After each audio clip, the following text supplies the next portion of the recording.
আসসালামু আলাইকুম। আজকে উপস্থিত কালিকা প্রসাদ ইউনিয়ন প্রবাসী মানব কল্যাণ সংগঠনের সম্মানিত সদস্যবৃন্দ ও কালিকা প্রসাদ ইউনিয়নের সম্মানিত ভাইয়েরা, আপনারা এখানে উপস্থিত হয়েছেন আজকে ঈদ উত্তর এই মিলন মেলার। যারা এত কষ্ট করে হারার মতো একটা জায়গাতে, ব্যস্ততম জায়গাতে উপস্থিত হয়েছেন, সবাইকে আমার পক্ষ থেকে তথা আমার সংগঠন কালিকা প্রসাদ ইউনিয়ন প্রবাসী মানব কল্যাণ সংগঠনের পক্ষ থেকে ঈদ মুবারক, শুভেচ্ছা, অভিনন্দন। ঈদ মুবারক।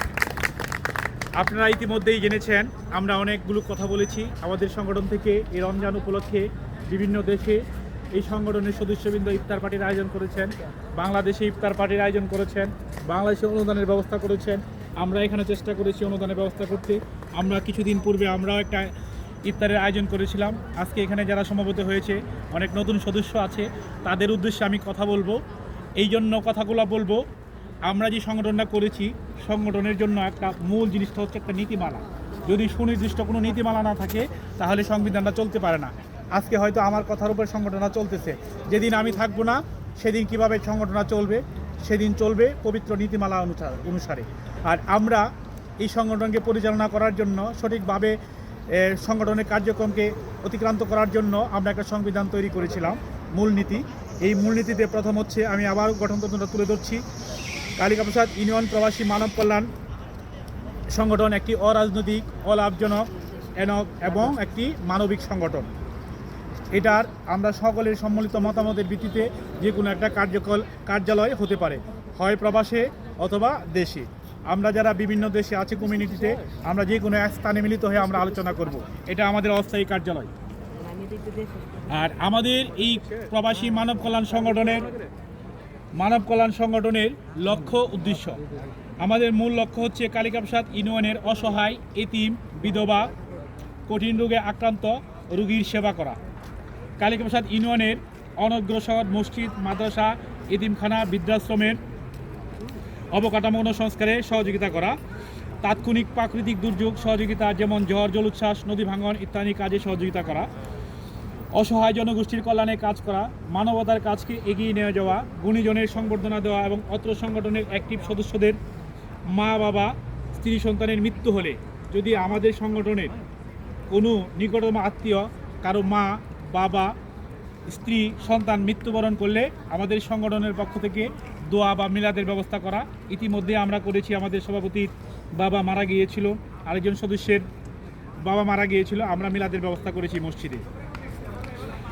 তারপরে আছে, কোনো প্রবাসী সদস্য কাজ অবস্থায় দুর্ঘটনায় পতিত হলে উপযুক্ত সম্মানের ব্যবস্থা করা এবং দুর্ঘটনায় মৃত্যু হলে তার পরিবারের জন্য 2 লক্ষ টাকার সম্মানের ব্যবস্থা করা।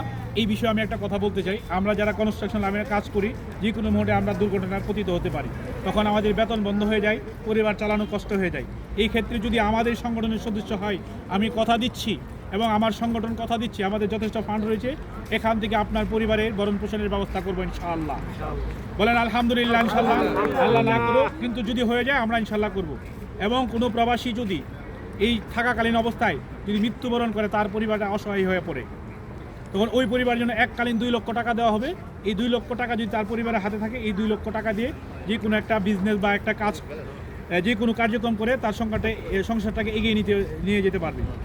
আমরা আরেকটা উদাহরণস্বরূপ বলতে পারি, একটা ভালো ফ্যামিলির কুমির মারা একটা ছেলে, প্রবাসী সন্তান, উনি ইশারা আরবাইনে গ্যাস দুর্ঘটনায় মৃত্যুবরণ করেছিল, কিন্তু তার পরিবারটা অনেক কিছু ছিল, কিন্তু তার মৃত্যুর পরে তার ওয়াইফ এবং ছোট বাচ্চারা একাকী হয়ে গেছে।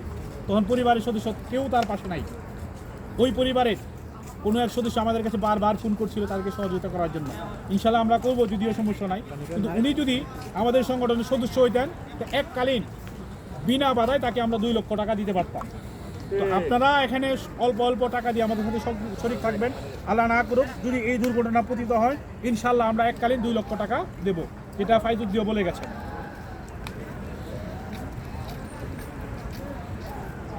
এই ছিল আমাদের লক্ষ্য উদ্দেশ্য। আর আমরা এই সংবিধানটা রচনা করতে গিয়ে অনেক ক্ষয় করতে হয়েছে, অনেক পরিশ্রম করতে হয়েছে। এই সংবিধানে আমরা কোনো অবস্থায় এই সংবিধান লঙ্ঘন হতে কোনো কাজ আমরা করব না, এবং এই সংগঠনকে আরও এগিয়ে নেওয়ার জন্য যদি কোনো সংবিধানের প্রয়োজন হয়, আমরা কাজগুলো করব। আর আজকের এই আলোচনার মাধ্যমে আমি একটা কথা বলতে চাই, এই সংগঠনটা এখানে দাঁড় করানোর জন্য, এই পর্যায়ে নিয়ে আসার জন্য যাদের অবদান ছিল, সিঙ্গাপুর থেকে আপেল মাহমুদ, রাহাত খান, সাদ্দাম হোসেন, ইমরান খান, ইমরুল, এনাম খান, দুবাই থেকে শামীম আমাদের সেক্রেটারি, বাহরাইন থেকে লুকমান মির্জা, ইটালি থেকে রাসেল রানা, মুরাদ, আমেরিকা থেকে বিল্লাল হোসেন, সৌদি আরব থেকে ফাইজউদ্দিন, তারপরে আমাদের আরেকজন উপদেষ্টা রয়েছেন ফেরদৌস ভাই, আমেরিকা প্রবাসী সৌদি আরব থেকে জুয়েল শিহাব, এবং অসংখ্য জুনিয়রদের মধ্যে আছে আরশ খান, রিয়াদুল, তারপর জসিম ভাই, শিবলিয়াল শরীফ, মোহনরাজ সহ অসংখ্য প্রবাসী যাদের নাম এই মুহূর্তে বলা আমার পক্ষে সম্পূর্ণ সময় সংকীর্ণ। কালকে থেকে ডিউটি শুরু হয়ে যাবে, সবাই কাজে ব্যস্ত হবেন, তাই আমি সংক্ষিপ্তভাবে বলছি তাদের অবদানে আজকে এই পর্যায়ে দাঁড়িয়েছে। এখন দেশ থেকে অনেক দেশদরদী রাজনীতিবিদ তারা বারবার আমাদেরকে কৃতজ্ঞতা জানাচ্ছেন, আপনারা যে কাজগুলো করছেন প্রবাসী থেকে দেশের মানুষের যেভাবে খোঁজখবর রাখেন, অথচ আমরা রাজনীতি করি, জনগণের কাছে ভোট চাই, আমরা সেই খবরগুলো রাখতে পারি না। এই কথাগুলো, এই কৃতজ্ঞতা সম্পূর্ণ আপনাদের। আপনারা যদি ভালো কাজ না করতেন তাহলে কোনো রাজনীতিবিদ আমাদেরকে এই কথা বলতেন না। এখন আমাদেরকে রাজনীতিবিদরা ফোন করে বলে, ভাই আপনারা যে কাজ করতেছেন আপনাদের কথা সবাই শুনে, আপনি যখন আপনার বাসের গরিব দুঃখীতে বলে দেবেন আমাকে একটা ভোট দেওয়ার জন্য।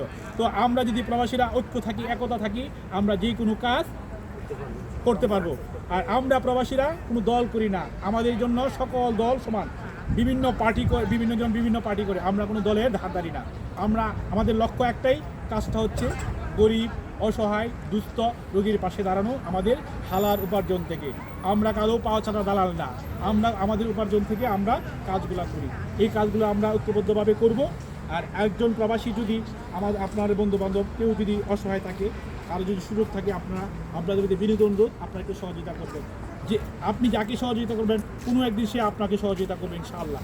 আপনি একটা ভালো কাজ করেন, আল্লাহ আপনার প্রতিদান দেওয়ার জন্য প্রস্তুত। আল্লাহ বলছেন, বান্দা যদি আমার বান্দার প্রতি ভালোবাসা সৃষ্টি করে কোনো সাহায্য করে, আমি তার উপর 70 গুণ সাহায্যের হাত বাড়িয়ে দিব। তাহলে আপনি যদি আপনার পাশের একজন বন্ধুকে বা একজন প্রবাসীকে সাহায্য করেন, তা আল্লাহ আপনাকে সহযোগিতা করবে।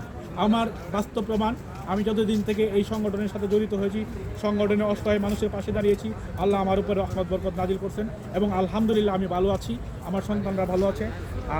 দূরে প্রবাসে যে যেখানে আছেন সকল প্রবাসীদের জন্য আপনারা দোয়া করবেন। সকল প্রবাসীর পিতামাতাকে যেমন আল্লাহ সুস্থ রাখেন, সবাই বলি আমিন। আমাদের যারা সদস্য আছে প্রত্যেক সদস্যের মা বাবাকে আল্লাহ হেফাজত করুন।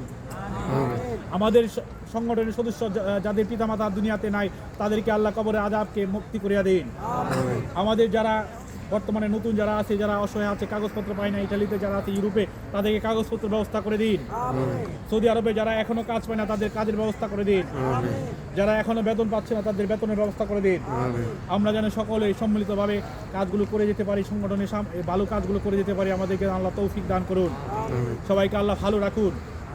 পরিশেষে সবাইকে ধন্যবাদ জানিয়ে আপনারা সবাই ভালো থাকবেন, সংগঠনের কাজে এগিয়ে আসেন, সংগঠনের সদস্য হবেন, এবং অন্য যারা আছে তাদেরকে সংগঠনের সদস্য হওয়ার উৎসাহিত করবেন। আল্লাহ হাফেজ, সবাইকে আবার ধন্যবাদ। আসসালামু আলাইকুম।